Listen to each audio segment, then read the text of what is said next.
My name is Dr. Stacy N.C. Grant, and I am the International President and CEO of Zeta Phi Beta Sorority Incorporated. We are a 104-year-old service organization founded on the campus of Howard University, January 16, 1920. Our founders were young college co-eds who were bold enough to speak out against the societal ills of that time and advocate for equity and opportunity for our communities. In 2024, we are carrying that vision forward as we embrace the extraordinary power of she, advocating for social justice, health justice, and economic justice in over 900 chapters globally. As a nonpartisan organization, we educate and mobilize our members, as well as the communities we serve, on issues that affect their access to equity, safety, and growth. Members exercise their individual right to make both personal and political choices.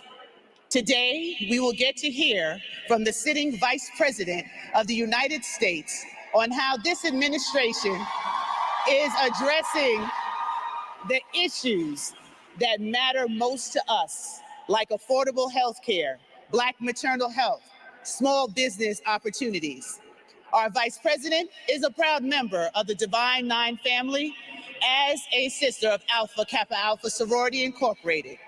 And all 9 of our organizations stand in unity with an unprecedented outreach for voter registration, education, and mobilization to get coordinated efforts to get out the vote. We are stronger together. Since its inception, Zeta Phi Beta Sorority Incorporated has chronicled a number of firsts.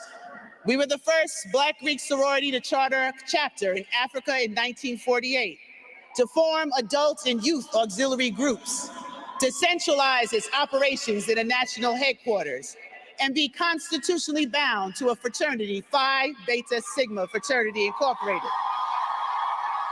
And after today, Zeta Phi Beta Sorority Incorporated will be the first D9 Black Greek lettered organization to host the first Black woman presidential nominee. My first opportunity to meet and start building a relationship with Vice President Kamala Harris confirmed what I observed as I watched her from afar. She is a leader that is thoughtful. She is a woman who is strong, brilliant, and compassionate. Her love for this country is unmatched, and her faith guides her actions. She is truly America's #1 lady and my dear friend. And now it is my honor to introduce the first woman to be elected Vice President of the United States, Kamala Harris.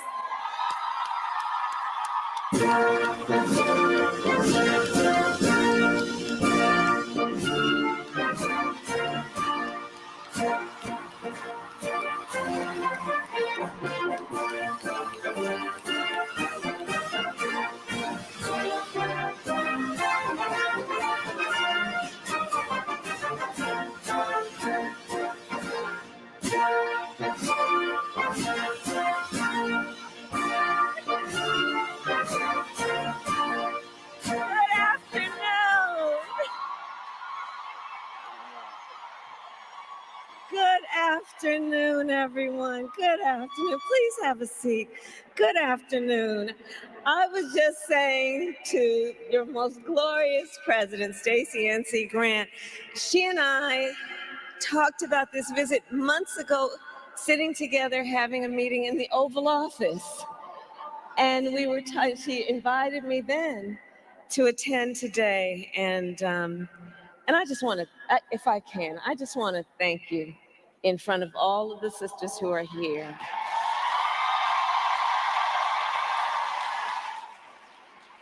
She has provided years of support and friendship, and she always, like everyone here knows, she always shows up, and I'm so, so deeply grateful. Thank you. And to everyone here, it is so good to be with you. To the former presidents who are in attendance, to the International Board of Directors, and to all of the fine members of Zeta Phi Beta Sorority Incorporated.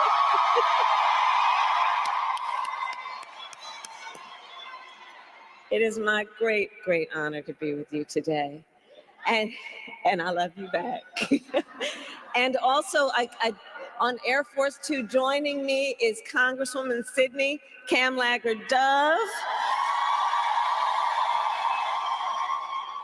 And I know here is also our dearest Mrs. Opal Lee, the grandmother of Juneteenth.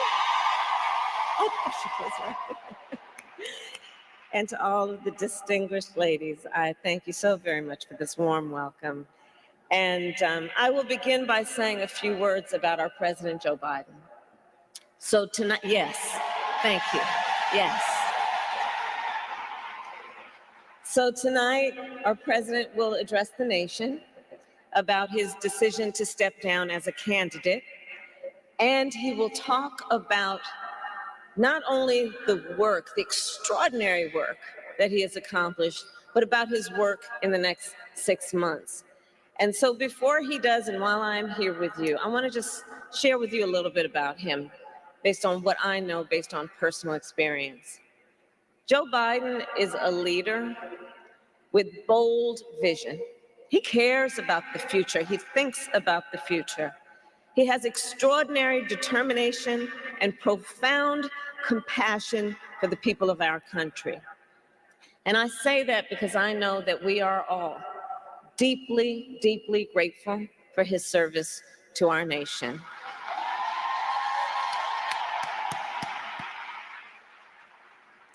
And to the sisters of Zeta Phi Beta Sorority Incorporated, I thank you for your incredible service to our nation as well.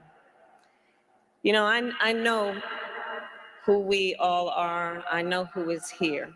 And I know, therefore, that we share a vision for the future of our nation, a future where every person has the opportunity not just to get by, but to get ahead, a future of social justice, health justice, economic justice, just as you have laid out in this year's theme.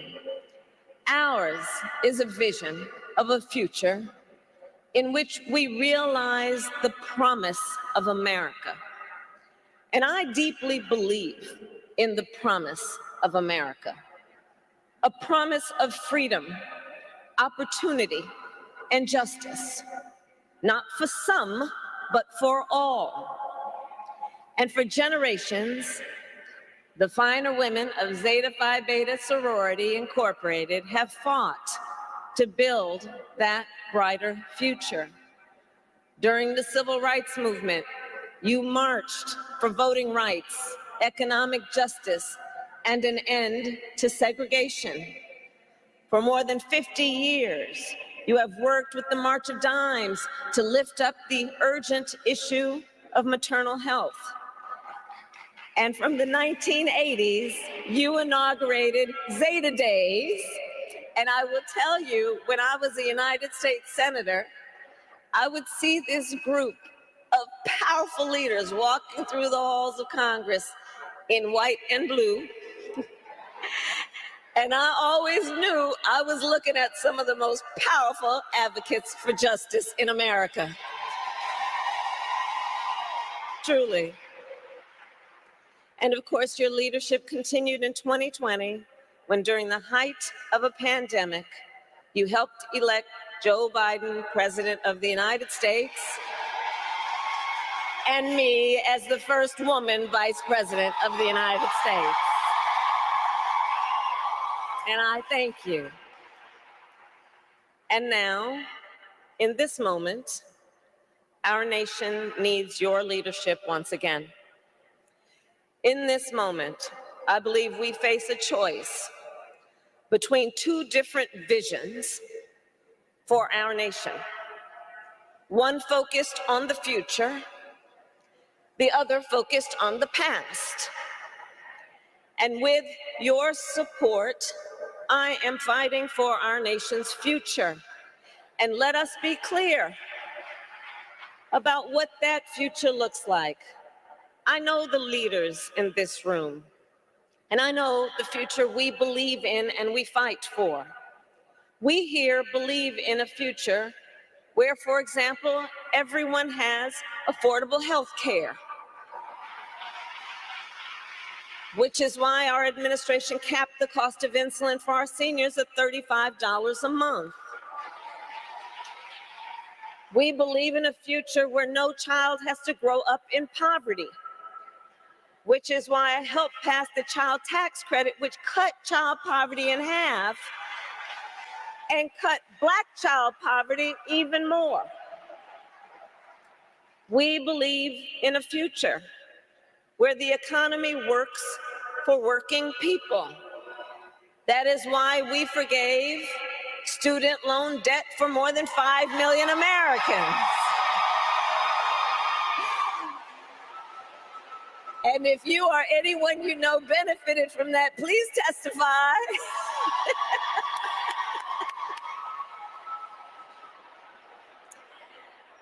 And we are finally making it so that medical debt can no longer be used against your credit score. And it is because of our collective vision for the future that we continue to fight for affordable child care, affordable elder care, and paid family leave. We here believe in a future where all women and all mothers are safe.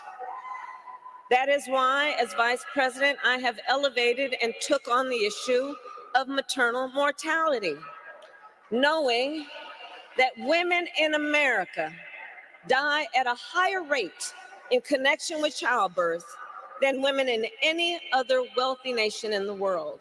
And Black women are 3 times more likely to die in connection with childbirth. And for too long, this has been a crisis in our country, and it is time that we recognize the crisis it is. In fact, when I took office, I challenged every state in our nation on this issue because, you see, I said, look, we need to extend Medicaid postpartum coverage from a measly 2 months to a full year. And I'm proud to report, whereas when I issued the challenge, only 3 states offered a full year of coverage, now 46 states do.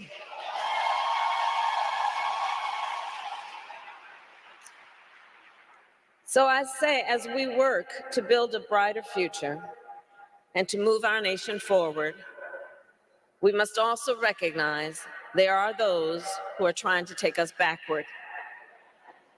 You may have seen their agenda. Part of it is called Project 2025. Now, can you believe they put that in writing? 900 pages of it. Project 2025, a plan to return America to a dark past.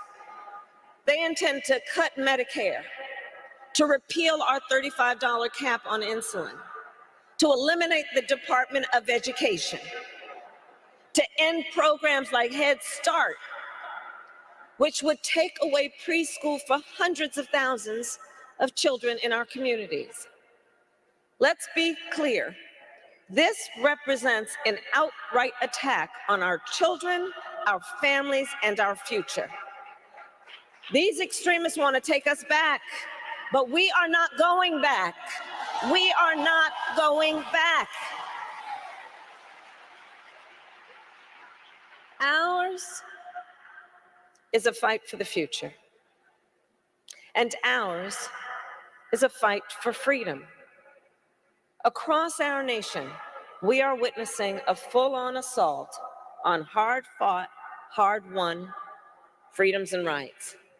The freedom to vote, the freedom to be safe from gun violence, the freedom to live without fear of bigotry and hate, The freedom to love who you love openly and with pride, the freedom to learn and acknowledge our true and full history, and the freedom of a woman to make decisions about her own body and not have her government telling her what to do.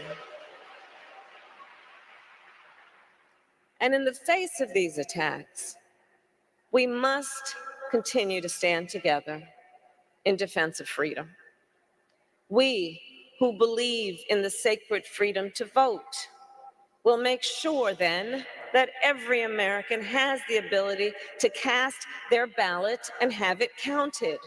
We who believe that every person in our nation should be free from gun violence will finally pass universal background checks, red flag laws, and an assault weapons ban. We who believe that every person in our nation should be free from bigotry, discrimination, and hate will continue to fight for equality and justice for all. And we who believe in reproductive freedom will fight for a woman's right to choose, because one does not have to abandon their faith or deeply held beliefs to agree the government should not be telling her what to do. You know, when he was president, Donald Trump, former president, handpicked 3 members of the United States Supreme Court because he intended for them to overturn Roe v. Wade, the United States Supreme Court, previously the court of Thurgood and RBG. And as he intended, they did. Well, let me tell you something. When I am president of the United States, and when Congress passes a law to restore those freedoms, I will sign it into law.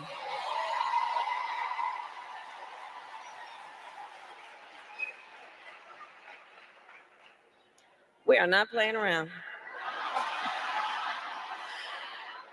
So in conclusion, to the incredible members of Zeta Phi Beta Sorority Incorporated, I say, there is so much at stake in this moment. There's so much at stake. And again, then, in this moment, our nation, as it always has, is counting on you to energize, to organize, and to mobilize, to register folks to vote, to get them to the polls, and to continue to fight for the future our nation and her people deserve. And we know when we organize, mountains move. When we mobilize, nations change. And when we vote, we make history. So let us continue to fight with optimism, with faith, and with hope, because when we fight, we win. God bless you, and God bless the United States of America. God bless you. Thank you.